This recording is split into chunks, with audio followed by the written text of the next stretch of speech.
when you walk through the halls now and you see all the awards and accolades on the wall, did you ever think you'd be this big in 10 years after having the idea to start the company? No idea we would, after 10 years, be this successful. Yeah, and it all got started basically with a team of guys who just wanted to work together, right? There was 5 of us talking, and about 3 of us that really helped put it together and got it off the ground. So how did you come up with the name Native Hawaiian Veterans LLC?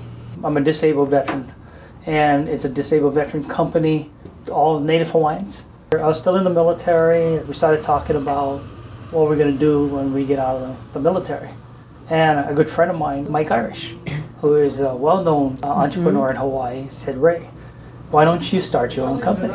And in 2004, the president put out a program to help disabled veterans start and grow business in the federal marketplace, giving us a 3% goal to do work in the federal. So decided to go that route. Got together with a bunch of friends and put the company together, and 10 years later, here we are. What exactly do you do? We do homeland security, emergency management, counterterrorism, unexploded ordnance, cleanup, remediation, professional staffing, and communications. Our primary clients is the Department of Defense, Homeland Security, State Department on the federal side. We've also done work for the NSA. We've done work for the state here in Hawaii and the city and county. We have done work in 20 countries, 35 states at this point. But you still have to continually rebid for your contracts with them, right? When we first started the company, we bid on small contracts, short term. Now, because we're much larger, we go after long-term contracts, 3 to 5 years, much higher revenue base. At this point now, we go after contracts between $30 to $100 million because we're at that point in the growth of the company that we can do that. A van barrels through a secure gate on a pier at Naval Base San Diego, and within seconds, the explosion takes out a number of security personnel. There wouldn't be a platform of observers if this were real, of course. It is only a drill, but it is also based on a real-life scenario. All involved know, of course, that this is just a drill. But where the military is concerned, the motto is, train like you fight and fight like you train.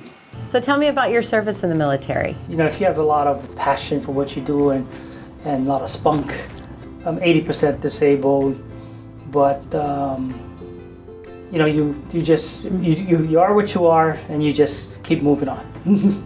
I think the most memorable one was the 29th Separate Infantry Brigade, wherein at that time it was the worst combat brigade in the nation.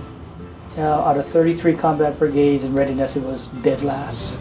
And General Richardson moved me from another unit and asked me to go and fix that unit. And basically 3.5 years later, we ended up as #1 in the nation in readiness. Wow. So that was probably the most rewarding of my 33 years experience. Where was that unit stationed? It was here in Hawaii. Wow. What are some of the things that you think you learned while you were in the military that helped prepare you for being able to run a successful business? People skills. To be a leader, you got to understand people, and you got to be able to, I don't like to say motivate them, I like to say inspire them, because they need to motivate themselves. And if you can get them to be motivated, then you're going to put together a real good organization. So I think that all the schools I attended, all the units that I commanded, it really helped me understand people better. Predominantly, we go after the local talent. They have the values we're looking for, they have the skills. You must hire, and there's a term that I use, it's called Gennaula. It's a Hawaiian motto that basically says hire the right people at the right time for the right purpose, for the right reason. So it's not hiring the best and the brightest. It's you got to find that happy medium of having that right person that fits your organization, and then collectively what makes the organization good. So you mentioned Gennaula. Are there other Native Hawaiian values that you incorporate into how you run your business? We started a nonprofit 501c3 called Gennaula Foundation, and that's our way of also giving back to the community. We put some of our profits into that foundation, helping those kids in the middle. I call them the gap kids that don't have a lot of opportunities, so we try to focus on them. What we just did is we just sponsored Molokai School Robotics Program. Last year they came in third in the nation. It's a small school, don't get a lot of attention, but they have a lot of bright kids over there. And then we help veterans. We do a lot of veterans programs. We do what's called the Nakoa Wounded Warrior Canoe Race annually.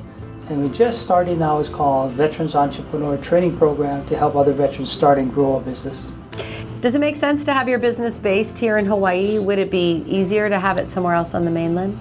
Sure. Technically, in Hawaii, it's tough to be a small business or business in Hawaii. The tax structure here is a lot harder. There's better places actually in the mainland that you could set up, but we're from Hawaii, so, and we want to be here. We want to be here and hire local people. It's Native Hawaiian veterans, so this is where it belongs. What do you see in the future for your company? Well, our strategic plan is to continue to grow. Our goal is really to get to between a $50 and $100 million a year company. And we've just acquired 3 more companies and trying to get those started. One company is going to be in the area of cybersecurity and IT. Wow. The other one will be in the area of range operations and environmental remediation. And then the third one, the medical staffing area. That one, we're not sure that on the third one exactly we want to take that one. So it's not easy to start a small business in Hawaii, let alone survive for 10 years. So what's your secret? So just that, the way how we do business, it's not just about making money. It's about making a difference, making an impact. And I'm seeing that the federal government, or just people in general, like that. Our company is not about just making money. All companies are about profits. But our number one thing is about making a difference, making an impact through our values and value added.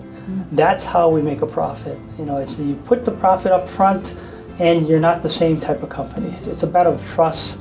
Our mission statement, in fact, we break it up into 4 areas. It's about our customers, our partners, our employees, and the community. So our mission statement is to be a trusted partner, earning customer loyalty while growing and fostering growth for our employees and enriching our community. At the beginning, nobody knew who we were. And now we actually get calls not only from potential customers and other contractors, but from other companies. Last year we were the SBA's Veteran Champion of the Year. We help other veterans start companies and hire veterans and look for jobs for veterans. Again, it goes back to the values, right? About giving, and then you get. By giving back first, everything comes into place because of that. If we can, more and more people go and become businessmen like that, not just about making money, but making a difference, we'd be better off.